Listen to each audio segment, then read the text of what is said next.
2025 November 1. ആ 2025 November 1 നമുക്ക് രാജ്യത്തിന്റെ മുന്നിൽ അഭിമാനപൂർവ്വം പറയാൻ കഴിയും, ഒരു കുടുംബവും കേരളത്തിൽ അതിദരിദ്രാവസ്ഥയിലില്ല എന്ന്. ഏതെങ്കിലും ഒരു സംസ്ഥാനത്ത് ഇങ്ങനെ ഒരു നടപടി എടുക്കാൻ കഴിയുമോ? ഏതെങ്കിലും ഒരു സംസ്ഥാനം ഇങ്ങനെ ഒരു നടപടി എടുത്തിട്ടുണ്ടോ?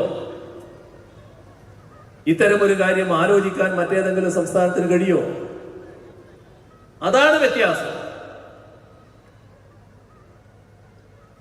എങ്ങനെയാണ് വേറിട്ട് നിൽക്കുന്നത് എന്നത് ഇത്തരം പ്രവർത്തനങ്ങളിലൂടെയാണ്. നമ്മുടെ നാട്ടിൽ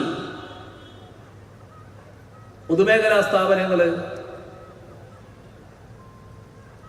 കേന്ദ്ര പൊതുമേഖലാ സ്ഥാപനങ്ങൾ തന്നെ വിറ്റുതുലക്കാൻ കേന്ദ്ര ഗവൺമെന്റ് നടപടിയെടുക്കുമ്പോൾ നമ്മൾ കേന്ദ്രത്തോട് പറയാണ്, നിങ്ങളത് ഞങ്ങളെ ഏൽപ്പിക്കൂ, ഞങ്ങൾ നടത്തിക്കോടാ.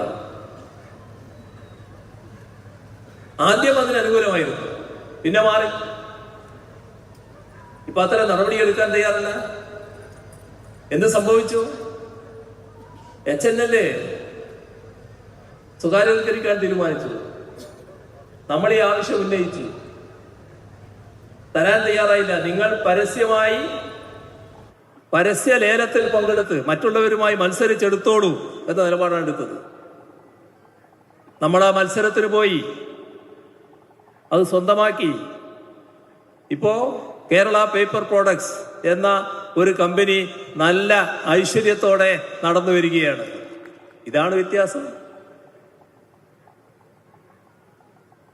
കേരളത്തിലെ പൊതുമേഖലാ സ്ഥാപനങ്ങളെല്ലാം ശക്തിപ്പെട്ടു വരുന്നു. പൊതുമേഖലാ സ്ഥാപനങ്ങൾ തകർക്കുന്നതാണ് അപ്പുറത്തെ സമീപനം, അതല്ല ഇവിടുത്തെ സമീപനം.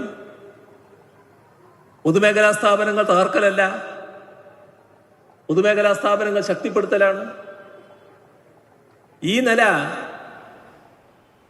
സ്വീകരിക്കാൻ CPM തിരുവനന്തപുരം ജില്ലാ സമ്മേളനത്തിന്റെ പൊതുസമ്മേളനം ഉദ്ഘാടനം ചെയ്ത് സംസാരിക്കുകയാണ് മുഖ്യമന്ത്രി പിണറായി വിജയൻ.